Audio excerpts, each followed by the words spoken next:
MP इलेक्शननि candidate बासिबाय आरो बेनि थाखाय आङो जोंनि बीपीएफनि आफादगिरि मानवगेदेर हाग्रामा महिलारि आरो बीपीएफनि साफ्रोमबो सेनियर लिडारमोन जेनेबा आब' प्रमिला रानी ब्रह्म रिहन दैमारी जाहा एमएलए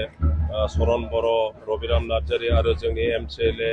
इएम गासिबखौबो बिथांमोनखौ आङो धन्यबाद होयो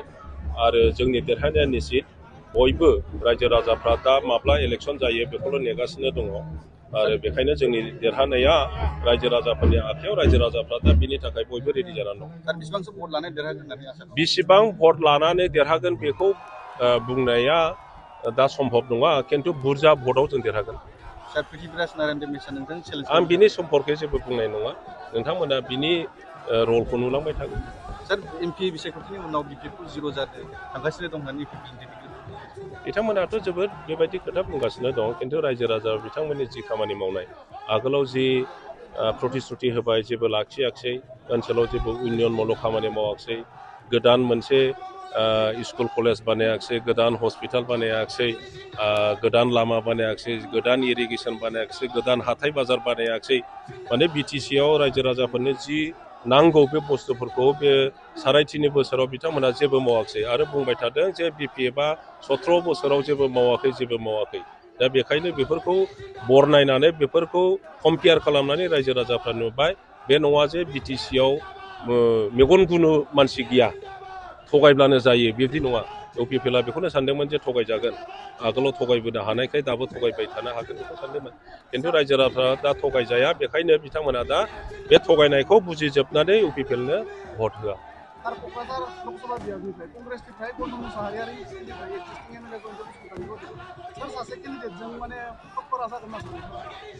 टक्कराथ'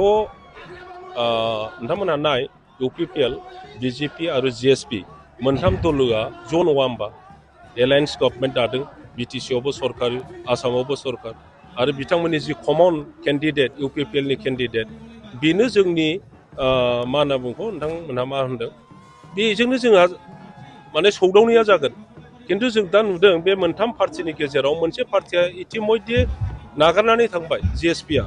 खारन नबसरनिया गावनो केन्डिडेट होगोन होननानै डिक्लेयार खालामखाबाय मोनसे पार्टि गैला दा खालि बीजेपी आरो इउपिपिएलल'सै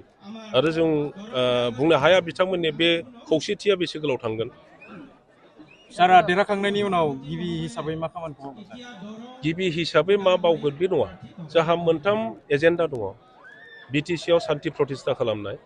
बिटिसिआव रायजो जानाय मोनफ्रोमबो जाति गस्ति धर्मालम्बीखौ राजनैतिक भाबै सामाजिक भाबै बयखौबो खौसे लाखिनाय आरो बयखौबो ज' खालामनानै ओनसोलाव जौगानाय लाबोनाय बयनोबो समान जौगानाय लाबोनाय बेनो जोंनि मोनथाम उद्देश्य बेखौनो मावगोन। सार इउपिपिएलआ अन्थाइ खाम्फा गायसनगासिनो दं बेथ' नोंथांमोन बुंनाय बायदि खोथायाथ' नंगौ अन्थाइ खाम्फा गायगासिनो दङ हयथ' दिनैनिफ्राय गायनो हानाय नंला खोमा दायो जिहेतु